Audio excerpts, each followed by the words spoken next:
Welcome back to another great episode of the Scoreboard Addicts podcast. I'm Nick, and with me as always is TJ, who is hammered or on his way to getting hammered, or as hammered as we can get in a short amount of best with you. And you should always do your best. Always. 110%. If it ain't, and what has to go? Nothing's worth doing if you can't do it right. I mean, there's a bunch of those. If it ain't broke, don't fix it. Anything worth doing is worth doing right. Right. If you ain't cheating, you ain't trying to win. There's no sense in playing if you can't win. It's true. There's no crying in baseball. Fact. That's a fact. Fact. So, Nick, how the hell are you, brother? I'm doing well. By the way, Meredith said hello to you, and to Rook, she said, I will remember you. I swear to God, she legitimately looked at me and she goes, tell TJ I said hello, and tell Anthony I said, I will remember you. No way. So we got one viewer. That's fantastic. Well, you tell Meredith a very, very happy hello back to her. Absolutely, will do. Does Rook still exist? In my heart, I don't know. I'll find out tomorrow. Tomorrow's WWF. For those who don't know, tomorrow is WWF, which is Whiskey with Friends. So we'll be getting together with our group of degenerate drinkers and having a little taste. Just a taste. Oh yeah, we generally just as a fun thing to do amongst buddies who enjoy a fine whiskey or two. And just a reason to get together and drink socially instead of in a dark room by ourselves, just screaming why at the night. Why do they come to me to die? Why do they come to me to die? We like to we hang out. We set a price point. Everybody brings a bottle in that price point, and then we kind of compete against each other, trying to get the best bottle at that price point. This week, Whiskey with Friends is $30 and under. So obviously, if you don't know, the low end of whiskey would be really like a $20, $25 and under bottle. But if you live in the New York, New Jersey area, you understand what it's like to be bent over and absolutely molested against your will with taxes when it comes to alcohol. So we bump it up to $30 a bottle, but it's still about the low end. Best you can do, low end. A little spoiler alert, I'm bringing to the table Early Times Bottled and Bond 100 proof. Look out. Cost me about $27 for a liter. I'm expecting to get the W this week, but you never know. Nick has a few tricks up his sleeve. He gets to go to the exchange on any military base, and it's like he gets a $10 lead every time. Well, I don't have to pay taxes. Don't be mad. I know. That's ridiculous. That's my recruiting pitch for the night. If you join the military and you buy things on a military base, we don't pay taxes on military bases. So it's crazy because you know what? If I was a younger man who wasn't married and didn't have a kid, no tax on alcohol, aka cheaper alcohol, plus guns, plus blowing shit up. I mean, if that's not the perfect job for me, I don't know what is. I had a smart remark. I wanted a smart remark, and I didn't have one. If you would have settled on, you ended up right where you needed to be, TJ. The best you could do is being a garbage man. I would have saluted it.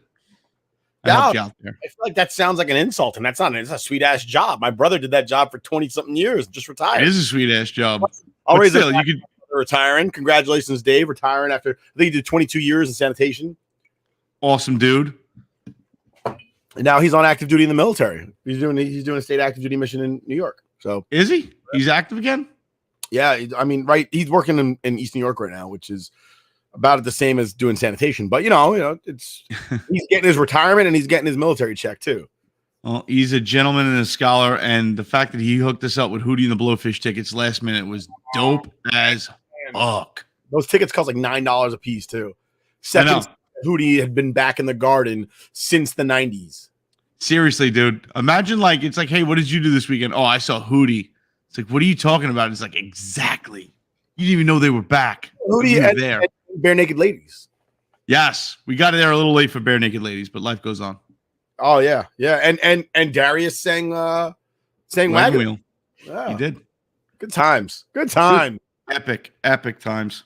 I'd walk back to the Garden to do that again. 100%. 100%. So speaking of the Garden, we might as well transition right into the NHL. I think, right, Nick? I think that's appropriate.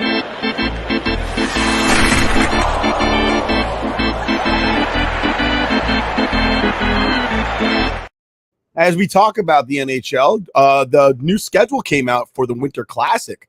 Did you happen to catch that, Thomas? I did not. I didn't realize it was dropping this week. I thought it comes out after the playoffs are done. So they're doing three. I believe they're doing 3 Winter Classic games in the New York area. Really? Yes. It's going to be a wild one.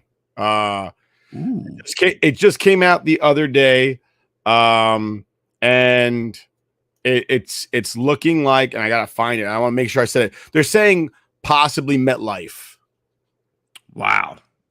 If it hasn't been settled about MetLife, then we're talking about possibly MetLife, which makes sense. Rangers, Devils, Islanders can all kind of get there. Fans can definitely get there. It's not a stupid commute. But I believe. While we're on MetLife, let's talk about just how ridiculous. And while I love the Winter Classic, I watch it from home because why? When you play a hockey game in a baseball stadium, 9 out of 10 people have a shitty view. It's just the way it is. It's not a great place to see a game. It's cool as hell. You get to watch a game outside, but I think a football stadium, it's much better suited for a hockey game. You throw it right in the middle of the field and you have 360 degrees of view for fans. So I think it's better suited all around.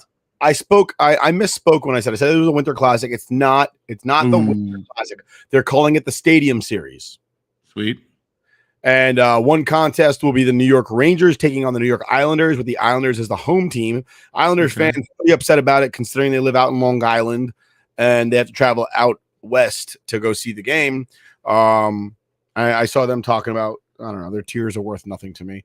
And then the other game will be the Devils versus the Flyers. Okay, I like it. I like both actually. Good rivalry games. I mean, I think Sean Avery said it best when he said, like, Islander fans don't have a home stadium because we fill their shit barn.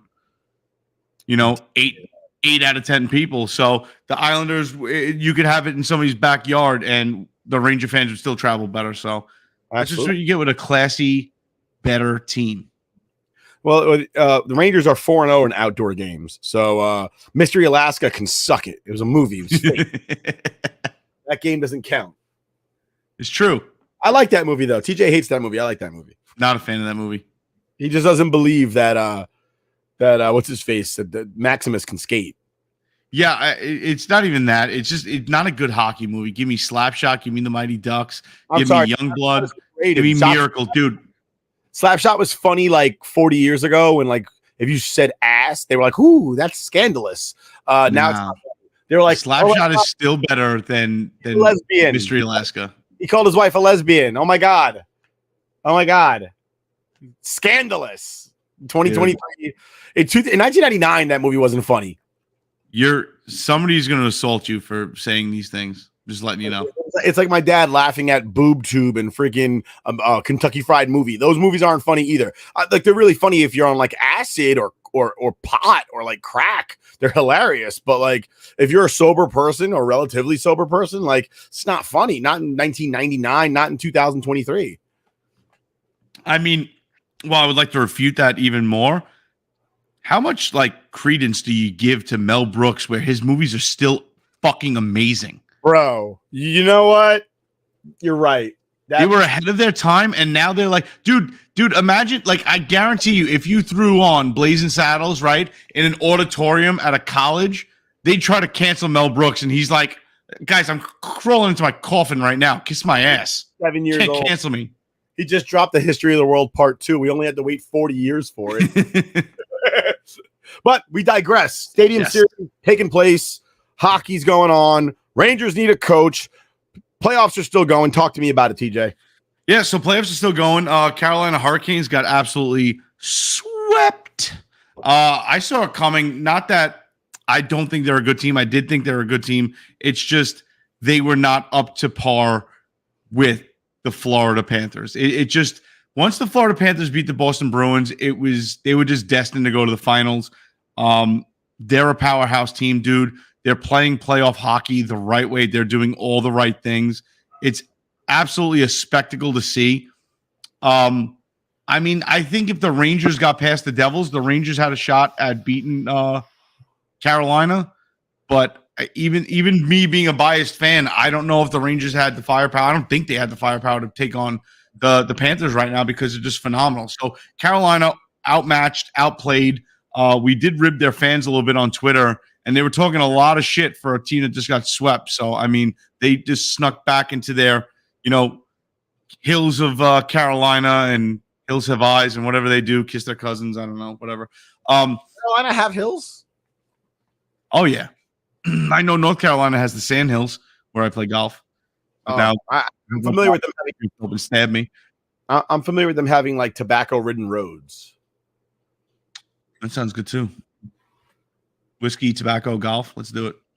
Well, I'm saying, like, isn't that the name of the road that goes up to like Duke or something like that? Tobacco Road. I don't know. I mean, I played Tobacco Road as a golf course in the Carolinas, so it makes sense.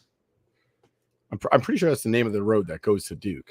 But either way, we move on. Carolina gets swept. Panthers moving on, powerhouse team. And right now you have Dallas on the verge of getting swept. Vegas Golden Knights absolutely dominating that series, up 3-0. I got to say, the one thing I've taken away from that series as a whole is Dallas fans are bags of shit, man. Did you catch that the other day where their fan base is just like launching sodas and popcorn as the Vegas Golden Knights come out of the runway to get on the ice? It's just like I'm okay with you throwing stuff at your own fans. I'm not okay with you throwing it at your opponent. I agree. Like, if you're pissed off that your team sucks, take it out on them. Don't take it out on the team that's beating them. Yeah, seriously. Like, your team didn't show up. I don't know what to tell you. They're not up to snuff. And I thought, I'm kidding. Don't throw things on the field or on the ice or anything. All right, don't do it, dude. They were hucking beer bottles and shit on the ice. I take it back. You can throw dildos. I'm all right with throwing dildos. And sea creatures or any animals of rubber rats, sharks, squids. Hats are always a good thing, but you gotta make the hat trick. Yeah. It's always funny when, dude, you don't hats for no reason. Dude, how great is it though? How awesome is it when somebody scores what they think is a hat trick and then they figure out it deflected off like the tip of somebody's skate? Or was a high stick? And it's like, right, everybody threw the hat for no reason. And that player doesn't want those hats afterwards because, like, that's the thing. They generally collect the hats and they usually give a bag or two of hats to the player to do whatever with, to stare at it for a week and throw it out in the dumpster or gift it to somebody. But no one's taking those hats afterwards. If it was me and I was a player and I hit a hat trick and then somebody was throwing hats and they gave them to me, I'd have them all sanitized. I'd autograph every single one and just give them out to little kids. That'd be cool. Sounds good, right? I mean, it's clean at that point. It's been sanitized. It went through a machine or whatever it is. It's been cleaned. So you don't got to worry about passing around. I was going to say, I like how you made sure you sanitized because you don't want to be that athlete like, hey, that guy gave me lice. He gave my kids lice. It's like the whole school's got bed bugs. Center for the New York Rangers, Nick Velasquez, gives a whole new meaning to outbreak where most of the New York area is now suffering from lice. And you just see a whole bunch of bald women who had to shave their head to get rid of them. I like how you said center because that's the position I would have played. I mean, that's the most important position out on the ice. Let's call it what it is. You're the driving force of the play, right? And especially for the Rangers, because I feel like you might be able to win some faceoffs for us. I might. I'd fall immediately after, but I would win the faceoff. Yeah, so I mean, listen, the Stanley Cup Finals are about to kick off. We'll see if Dallas can make a resounding and resilient comeback. I don't think so. I think the matchup's going to be the Panthers and Golden Knights. I know I'm not going out on a limb saying that, but we have some Rangers news. Obviously, the Rangers don't have a head coach, and right now there's a bunch of rumor mills swirling. One of them being, where will Lafreniere end up? Kind of pointing out the fact that the Rangers have, I think, about $11 million in cap space going into the 23-24 season and about 14 players to pay. So the one push is for Lafreniere to move on, and I'm actually surprised by that. Not that I'm surprised by that because I think that is one of the moves that's going to happen if you can get a taker for him. But I still think Keandre Miller is the piece that you move because while he had a down season, well, like the second half of the season, really, after that spitting incident, I think he still has a lot of value out on the market, and you can't pay him, so move him now. Move him while you can get something for him and free up some cap space. Like, do the right thing now. Don't sit on a guy that's going to end up, in my opinion, costing you money and screwing you in the long run when you can't pay him when his contract is done. That's good. You raise very good points. I love Keandre Miller. I don't have a problem with him either. I loved his defense, and this second half of this year, it was just he wasn't the same player. And for me is with hockey players, and it's an ongoing thing, is you never know what's going on with a player, right, and how it affects them, and then you find out about it like 6 months later after you sat there and you were like, fuck this guy for 6 months. They're like, by the way, that guy had 3 broken ribs and a concussion, and his grandma died the week before all this stuff went. And you feel awful. You're just like, why wouldn't they say anything? Yeah, and I mean, that's the hard truth of it, that if a player isn't 100%, they're not going to be able to perform the way you're expecting them to perform. They're already competing at the highest level there is. So, and that's, I think, the one point that I want to say with Keandre Miller in the second half of the season and into the playoffs. He wasn't giving you that burst of speed. He wasn't solid on the blue line, and he wasn't carrying the puck at all. All those things that stood out as that great young talent at defense, he wasn't doing. So if we do find out that he was injured, I rescind my bad statements towards him, and obviously he has a great reason why. But until that happens, and until I have to feel like an ass because there's something wrong with him, I mean, he didn't play up to snuff for me this year. And I think he's going to end up costing us money in the long run. If we try to sign him, we're going to lose a lot of money in cap space. We already are paying Trouba an exorbitant amount of money at defense. There's no reason to dump a lot more money into defense. And Keandre Miller, showing you what we had this year, he still has enough value where you can get something for him. I say we move him now. It's not a bad idea. I've heard worse things. I've got no disagreement with you on that one. I mean, look, somebody's got to go. There's a salary cap. Somebody has to go. To me, I'm listening to it, and it reminds me of a Kevin Hart stand up where he's like, "Oh, my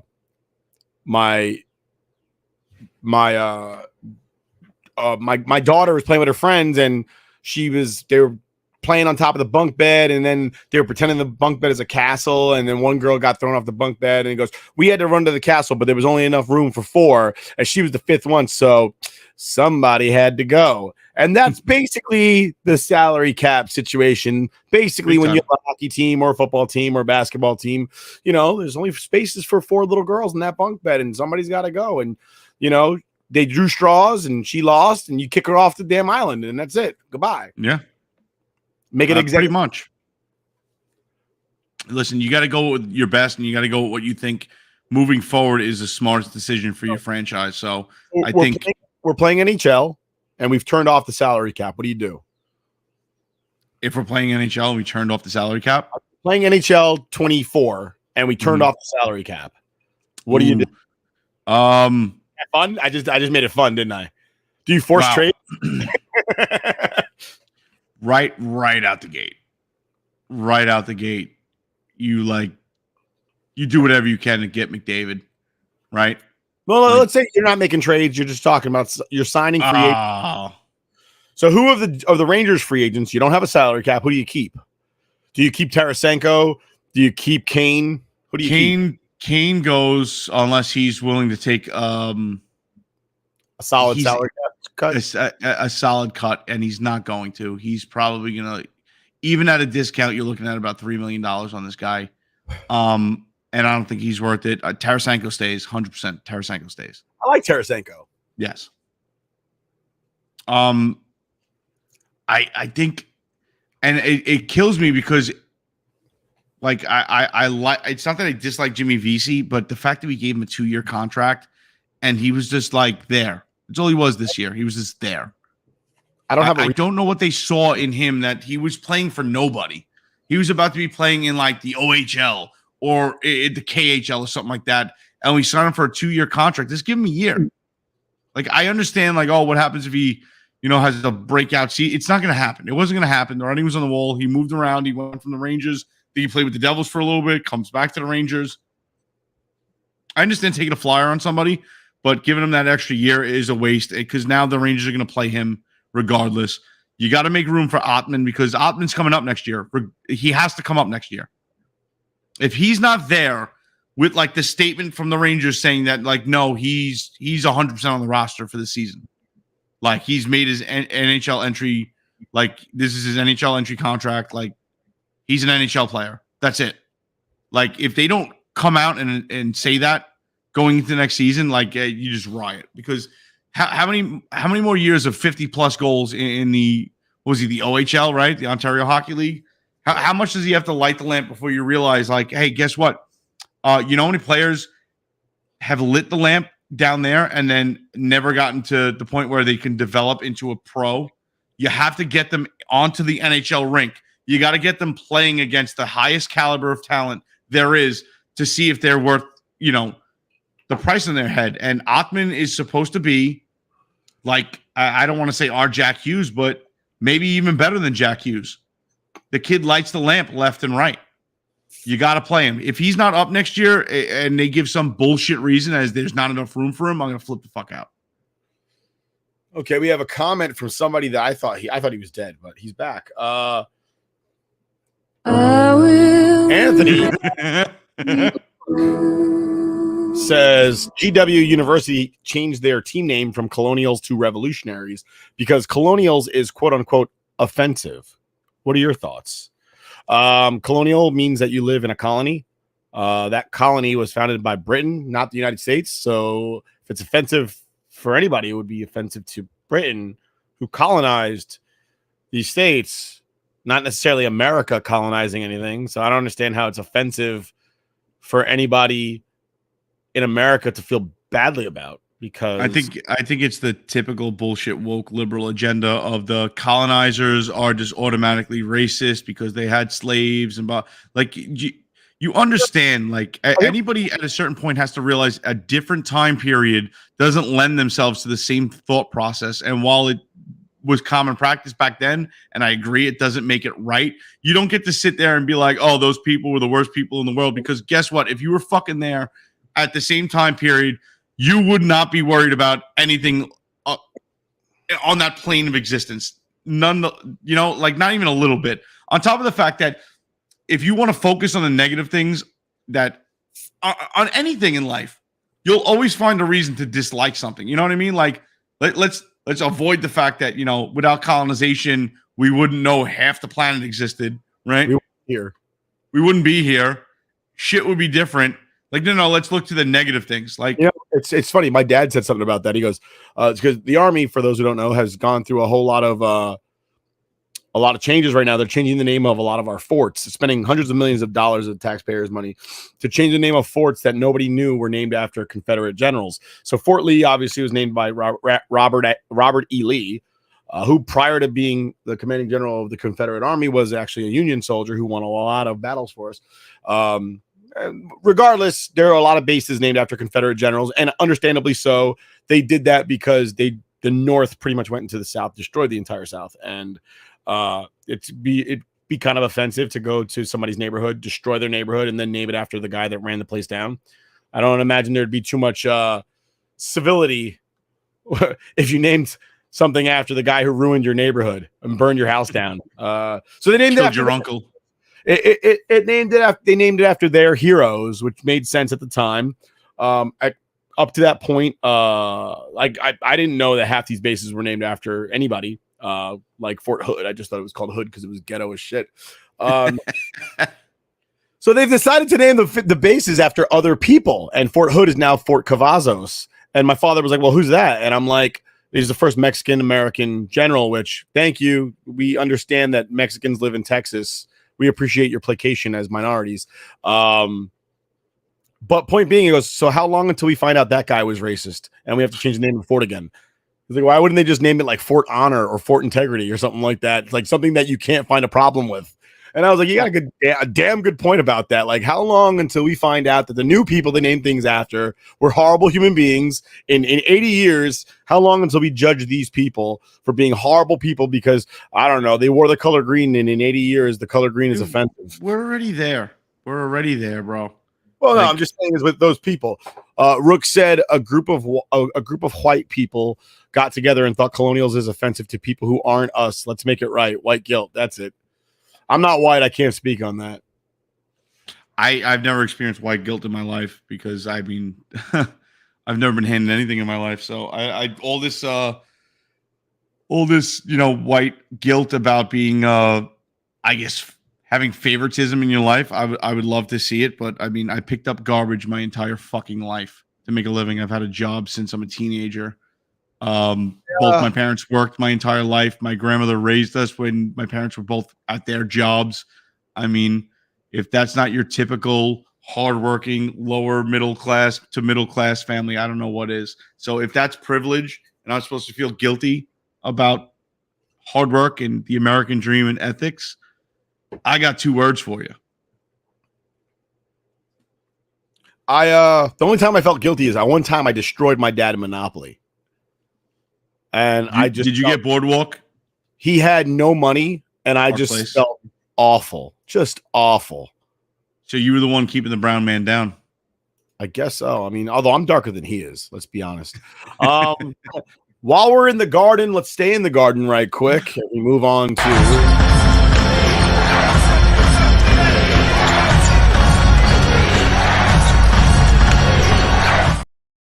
So, not much Knicks going on right now. Knicks are out of the playoffs. The Lakers are out of the playoffs, and the NBA Finals is going to move forward.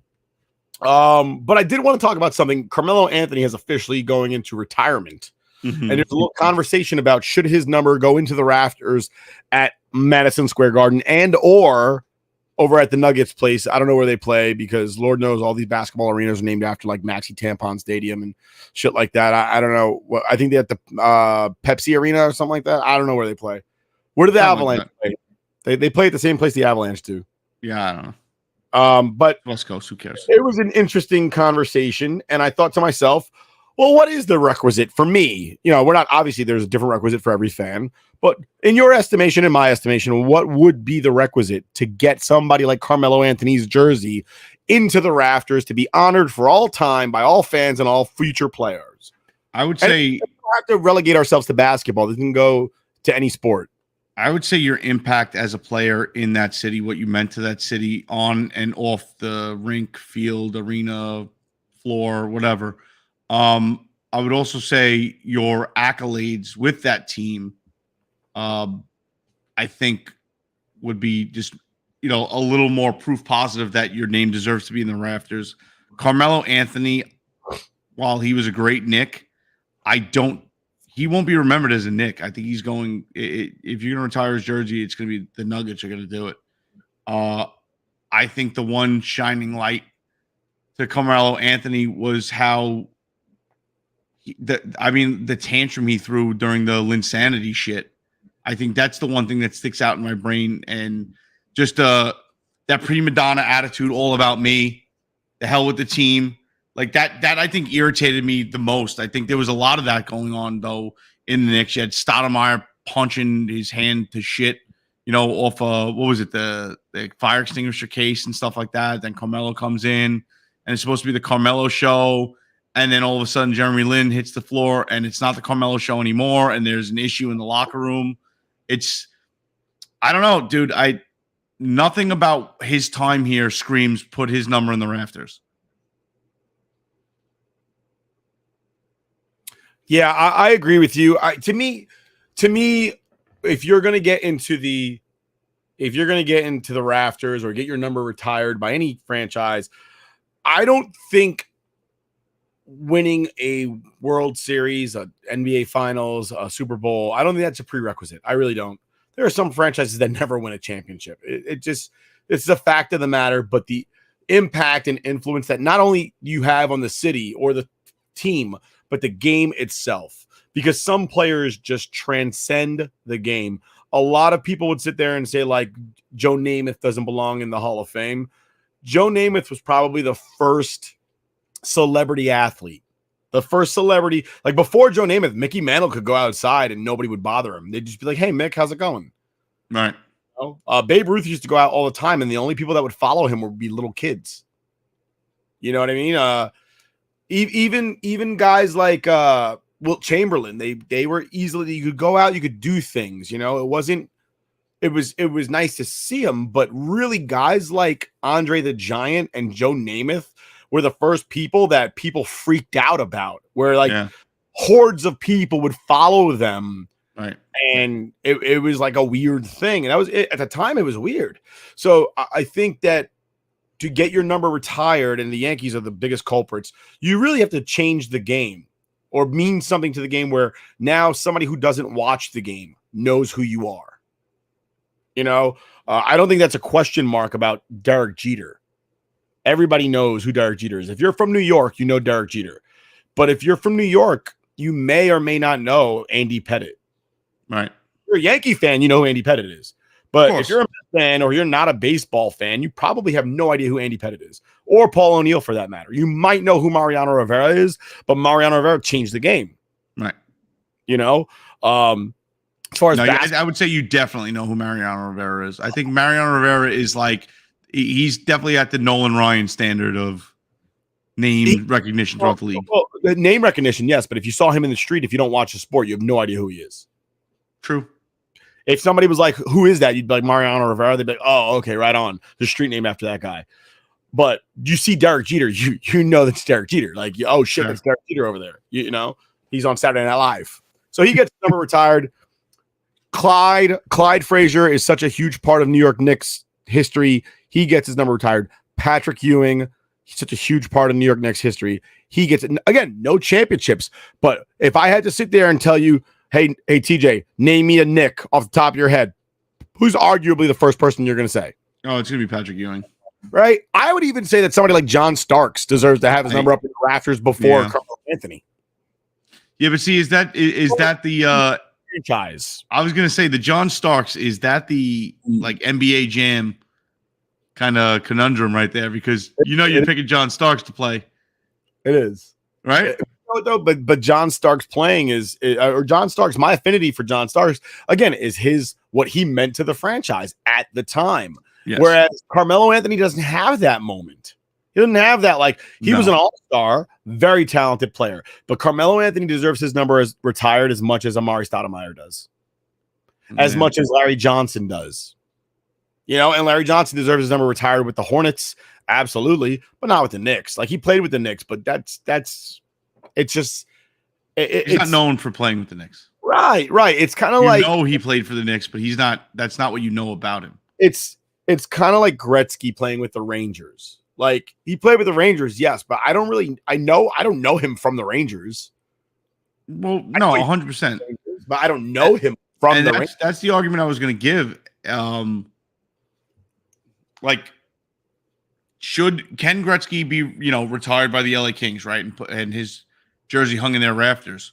Sure. He played there for a long time, right? They essentially changed the game with how they went about getting him from the Oilers. But undoubtedly, if you're going to sit there and think about Wayne Gretzky, you're going to think about just the tremendous run he went on with the Oilers, right? Like, that's top tier. But that doesn't mean he can't also be in a high tier with another team, which he was. I mean, dude, he's the first to 1,000 points twice. I mean, come on. He could do it with two different teams. He could do it with four teams. But do I think the Rangers have the right to retire his jersey in the rafters? Absolutely not. He wasn't there long enough. He didn't do anything with the team. Dude, if he scored 100 fucking goals and won a cup, then I'd say, yeah, you retire that. That's why I think that it doesn't necessarily, you don't need a championship. But if you did it in a spectacular fashion and you're what the team leaned on to get to that championship, I think that almost boosts you above a 10-year career of doing high elevated things. You know what I mean? Well, Wayne Gretzky's numbers retired throughout hockey. So, I mean. Right. Well, I know it's a moot point, but. It is. Only because he's special. He's just a different. We're talking about the great one, bro. He is. But we're Kevin talking Smith. about. If you're talking about basketball, The Knicks have quite a few numbers that are retired, and I think all of them are career Knicks for the most part. For the most part, they're all-star Hall of Fame caliber players. Correct. They're very close. And they're Knicks. They are Knicks. It's not a question mark about whether or not they played for another franchise or you have their jersey in another team. Right. Somebody like Aaron Rodgers playing for the Jets. If they win the Super Bowl, I still don't think his number deserves to be retired. He's a Packer. No. He always will be. It's like if he throws 67 touchdowns, bro. If he throws 67 touchdowns and a perfect season en route to a Super Bowl, you better believe his numbers getting retired. But again, I disagree. Just he's not a. If you do something that special, I think it transcends the prerequisites. You know what I mean? If you do something so special that it's going down in the history books, is like, yo, you were the place that he did it there. I'm not saying that it's guaranteed, but if you did retire him after one season of playing and that was the season that it happened and you retired his number for that, I don't think anybody can fault you. I don't disagree with you. But, the Knicks have numbers retired for Walt Frazier, Willis Reed, Earl of Pearl Monroe, Bill Bradley. Bill Bradley's a Knick. Like, Bill Bradley, Dave Boucher. They're Knicks. It's not really a question mark. For me, Carmelo Anthony's been on like 30 teams. It's the same thing with LeBron. I don't think LeBron's number should be retired by anybody. He's been on like 55 teams already. He's had like 6 different numbers. Like he's been on the Cavs like twice. He's been on the Heat. He's been on the Lakers at this point. I think he's been on like 4 or 5 teams. Like, and back and forth. Like, it just, to me, it's just like you haven't committed enough to one franchise. Oh, but he brought them a championship when they never thought they'd get one. It's great. That's great. He's been on 3 teams. He was on the Cavs, he's on the Heat, then he's on the Cavs again, and now he's on Los Angeles. And to me, you look at the time spent there, and you could argue that the Cavs had him the longest, which is true. But at the same token, like, he really didn't want them. Let's put it this way. Are you going to retire a jersey that your fans were burning when you went to the Heat? They fucking burned your jersey, and then you can't turn around as a franchise and then retire his number. You disowned him when that happened. You were like, yo, you're leaving us, kiss our ass, goodbye. You're right. I think that ends that conversation. I think that ends that conversation. I'm moving on because you're right. If they burn your jersey, you don't get your number retired. That's it. But moving on, and we're moving.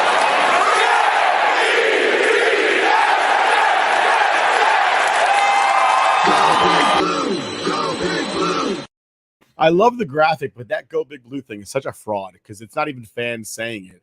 I don't think fans say that at all, but I love the graphic either way. OTA is going on right now. A little bit of drama with the Jets. Mekhi Becton came out, did an interview, basically said, like, I didn't like the fact that the coaches made me play right tackle last year. I'm a left tackle, and I think that it contributed to my injury. And a lot of fans are shitting on the guy for it. And I got to be honest, I am with Mekhi on this. If you're not comfortable playing a position and you tell the coach, like, hey, coach, I don't feel good there, and they put you there anyway and you get hurt, like, in your mind as a player, you're going to sit there and be like, I told him I didn't fucking feel good. You want me to feel for somebody that's getting paid millions of dollars to play a sport, and that they're not getting the position that they want, but still making a huge paycheck to play the sport that they're playing, and you want me to feel bad? It's a bullshit excuse that's not why you got hurt, dude. It's baby soft bullshit. It really is, dude, because every day people go to work. Hold on. Every day people go to work and get told, hey, buddy, by the way, you're working fucking Saturday. But I normally don't work Saturdays. Yeah, well, too bad. You like your job? You're coming in on Saturday. That shit happens all the time. So you want me to feel bad for somebody that gets told this is where we're playing you?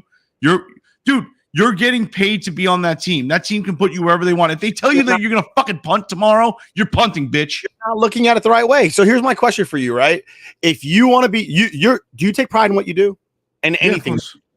So if somebody puts you in a position where you feel like you're going to look like a fucking clown, right? And you're a person that takes pride in what you do. You're not just sitting there going, well, I'm getting a paycheck. Fuck it. How would you feel about that? I would turn around, and if you ask me my opinion, if you ask me if I would tell you in his situation, be like, listen, I was put in a position, I really wasn't comfortable there. I'm doing my best to get comfortable there, but I just don't feel like I belong there. But guess what? It's not my decision. It is what it is. So you could use that as an excuse for me being what, but to be like, oh, I got hurt because they put me in this position. It's not why you fucking got hurt. Cut the shit. If that's how you feel, if you got hurt on your right side and they made you play on your right side, dude, stop. Come on. Let's say you're a switch hitter. You're telling me if I go from left wing to right wing and I get a fucking injury on my right side, it's because I was playing on that side of the boards. I could blame that? No, I'm saying is if you were already injured on your right side and your coach made you play the other side where you're more open to getting injuries, yes, that's your fault. That's it. Your coach should have been protecting you. No, not with that, dude. No, come on. No. I saw Rocky was he cleared medically? Was he cleared? Was he cleared medically? Yeah. Okay. So does he have the option to be like, yo, I'm not okay? No. Yes, he does. Yes, he does. Yeah, of course he does. Of course he does. He did that with 2 players and they both got cut. Okay. And if his safety is such a concern, he has the ability to pull himself out of that situation. I don't want to hear it, dude. You want to sit there and play, you play. No, he doesn't, because 2 players asked for a second opinion from other doctors. The Jets said no and fired their asses and then negated their contracts because they said the players refused to play. Okay. And again, right? You want me to feel bad for somebody getting a paycheck that will make more than like 5 family households in their lifetime, right? And they get injured. Dude, you get injured. It is what it is, dude. But don't act like he doesn't have an option. He had the option to walk away and be like, I'll go get picked up somewhere else. I'm not playing here. I never said I want you to feel bad. I said, considering all those coaches got fired, right? So clearly they didn't know what the fuck they were doing. Who's right? Is it the player who said, I can't do that, I'm not going to be successful there? Or is it the coach who's now unemployed or in a position of lesser responsibility because he fucked up with the Jets? Was he right? Dude, all I'm saying, and I'm not saying that the coaches were right. Okay. And obviously they weren't right because he didn't succeed there. But if you leave it at, listen, I didn't feel comfortable there. I wasn't successful there. I feel more comfortable here. I think I'll have more success here. You leave it at that. You don't sit there and try to point fingers and be like, they got me hurt, because all you're looking for is sympathy and bullshit. Hold on, stop. He literally was limping on the field. And then somebody goes, the reporter asked him, like, didn't you say anything? He's like, yeah, they told me to get back on the fucking field. And that's when my fucking patella ripped the bone off of the other bone. And I missed all of last year. Now everybody calls me a bust. I hear what you're saying, dude, but it's the nature of the business. I don't know what to tell you. Dislocated my kneecap. If I was limping around the field, you're my teammate. You've seen me get injured. You've seen me play hurt. And I've seen you do the same. Imagine our manager was like, I don't want to hear about your fucking excuses. Get on the fucking field. And then we really got fucked up. Is that not the manager's fault? I hear you, but at the same time, me and you were paying to play a sport, and I would keep my mouth shut to our manager, Skip. And he'd be like, yo, T, you all right? I'd be like, yeah, I don't know what you're talking about. Leave me the fuck alone. And I'm paying to do that and to risk my health, right? I'm paying. I'm not getting paid to do it. So I don't have sympathy in that situation. Make your excuses, whatever you want, dude. I played multiple positions when we played baseball. I wasn't comfortable at third base. I wasn't comfortable at shortstop. I wasn't comfortable in the outfield. I fucking caught without a cup because we didn't have anybody that wanted to get behind the plate. And I was in a second. So you're saying at your job, if your boss made you do something that you told him, like, yeah, I don't know if I could do that, and it ruined your fucking career, you'd be okay with that? I don't think it ruined his career, guy. I think that's a stretch. It might have every fucking you're comparing it. You're comparing it to like fucking a grounds crew guy at Newark International getting told like, hey, you're going to fly that plane right now, buddy. Get in that Airbus and figure it the fuck out. I'm saying is they asked him to do something he wasn't comfortable with. They forced the issue, and now every fan hates the kid.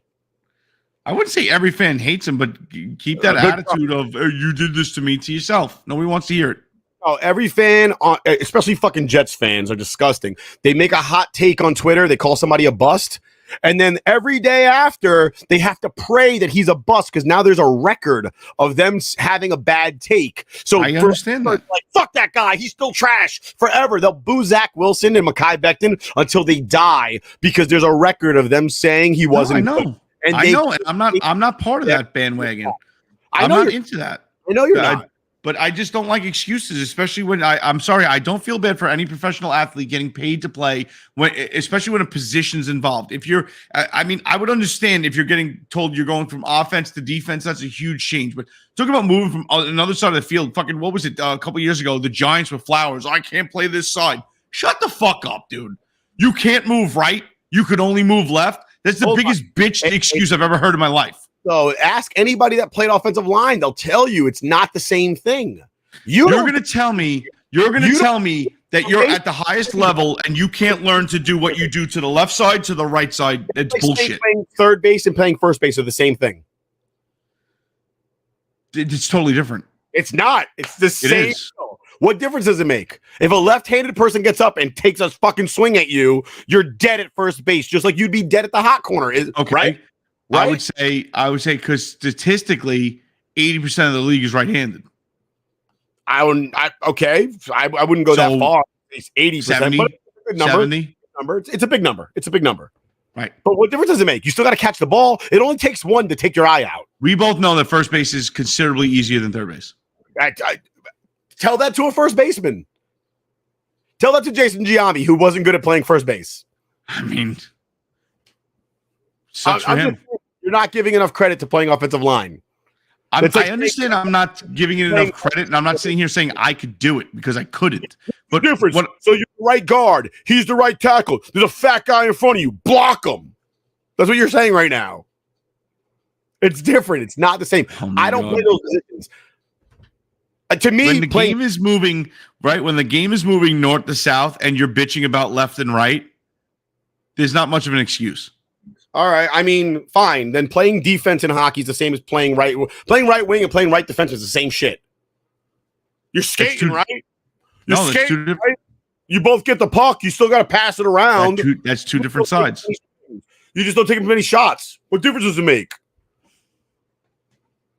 You want so bad. You go against Jets Twitter as much as you can for every fucking argument there is on Jets Twitter because you just dislike the average Jet fan.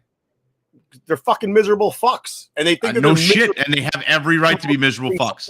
Positivity into the world. They have every right to be miserable fucks, dude. And what has it gotten them to this point? I'm not saying it's, dude. Probably heart attacks and some plaque buildup in their arteries. I mean. I'm not even asking for positivity. Let's try a little neutrality where you're just like, let's just see how it fucking pans out. Because they won't even do that. It'll be like, we got Aaron Rodgers. Great. One guy will say great. The other 9 will be like, yeah. Every fucking Jets fan is fucking Quaid from Randy Quaid in Major League 2. They'll blow it in the playoffs. And then when we win it all, they'll be like, I knew it. We're at a stalemate, but if we can move on to more miserable fans, dude, I haven't heard all the fucking Jets talk as far as articles written sports wise on the internet and what my Google automatically brings me on my homepage has been nothing but articles written about Aaron Rodgers coming from fucking Wisconsin. They are so pissy. It's amazing, bro. I sit here and I drink their tears. They're in pain, and all they can do is try to shit on Aaron Rodgers as much as they can because they have nothing else going for them. And I'm loving it. I agree with you how Jet fans can be very pessimistic and very miserable fucks. I'm with you. But oh my God, Green Bay is suffering right now. You would think that they just found out that they have the same water as Flint, Michigan, and they're all going to die in a week because they've been drinking it nonstop. They're miserable, bro. And I'm not saying they don't have a right to be, but for a team that bitched about Aaron Rodgers last year and didn't give a shit what happened to him, they are so invested in what's going to happen in this season coming up with the Jets, and they want nothing more than him to fail or fall down a flight of stairs and shatter his ankles. I hear you. Their media is the one that's really upset because they literally were relevant for about 4 months between Aaron Rodgers saying he wanted to come to New York and him actually getting traded. And the media personalities are the ones that are really pushing the issue because for a split second, they had interactions with tens of thousands of people, outside of bumfuck Wisconsin. Wisconsin. And now they don't because Jets fans really aren't entertaining them anymore because we don't need to. and you're watching their somewhat notoriety disappear. They went from having 10,000 people interact on their tweet to having the 6 guys that live in Green Bay interact, and they're not dealing with it well. I'm looking at you, Peter Bukaki, or whatever your name is. Yeah, it's sad for them. It's very sad for them. But we're running out of time on hockey. Hockey. We're running out of time on football. Let's get into a little bit of the American pastime. Before we do, let's get a word from our sponsor. Underdog Fantasy is here to save your post-fantasy football season blues. The easiest place to play and win with the Underdog Fantasy app. Get up to 20 times your money in a single night with our Pick'em contests.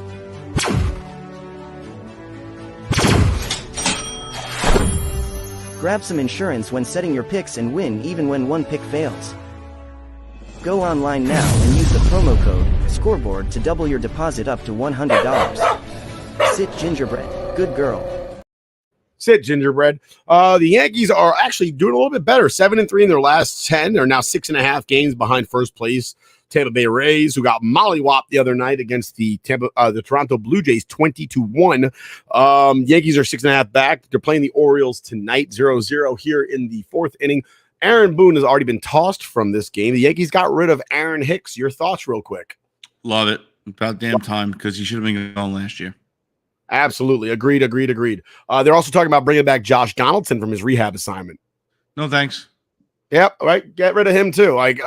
Not only is he bad at hitting at this point, he'll hit a lucky home run here and there. He pimps pop-ups, and he's a douchebag of a person. I'm sorry. I'm one of those people that I just have good feelings about people. I met TJ, and I had a good feeling about him immediately. He had a terrible feeling about me, hated me. Here we are, fucking 15 years later, best friends. So I have a gut feeling. I know that Josh Donaldson is a complete doucher, okay? And nobody likes him. And I don't think he is. Excuse me. I don't think there's any value left in him, honestly. Listen, they took a flyer on him, right? They threw some money at him, and with baseball and the Yankees being the Yankees, they have the ability to throw money at somebody. But the one thing that they forget that they have the ability to do is wash their hands of players that don't pan out. And I think it was worth the shot with Donaldson. It was a worthwhile experiment. You didn't spend that much money on him. So just wash your hands of him. He has no value in the field. He has no value at the plate.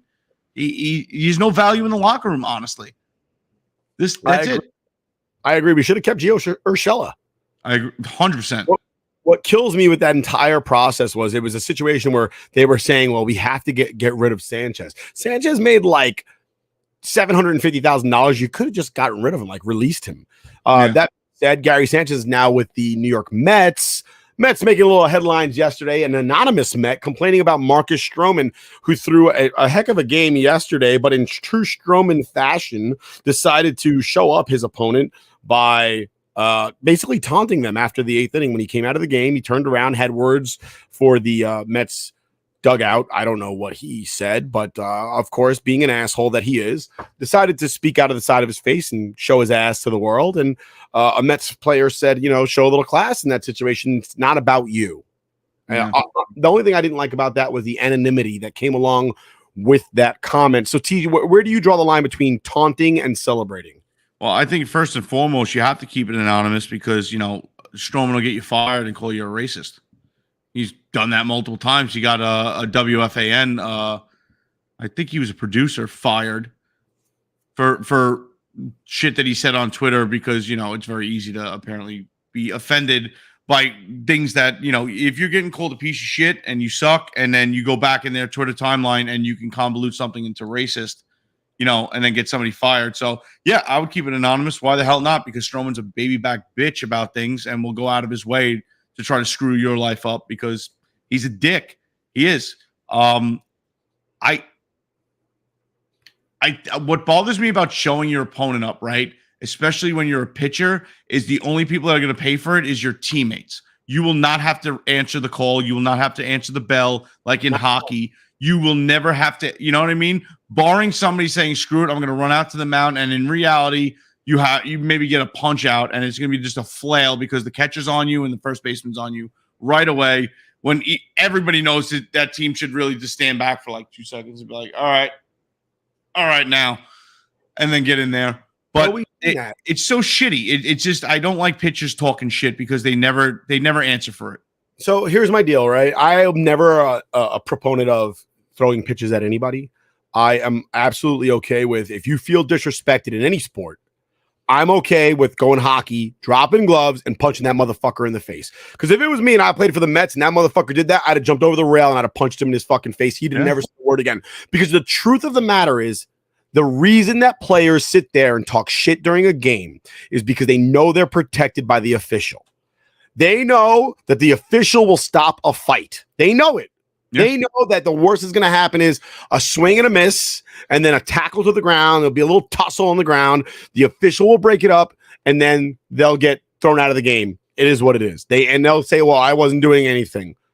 Yeah. You were taunting." All right. That's why I respect hockey players nonstop, because even if it's an accidental, let's say it's an accidental knee to knee, not, still a little dirty, but it's an accident, and that person knows that it's coming. They drop the gloves. They know they might get their ass kicked. They might not be a fighter, but in hockey, it's a level of respect for your opponent. Yeah. The sport itself. If you do something that you're going to have to answer for, because why? Your teammates are going to give it to you 10 times worse if one of them has to answer for you. Yep. Right? So you drop the gloves, you take your lumps, and that's it. And everybody respects you for it. Yeah, I don't want baseball. It's just this, and then run away.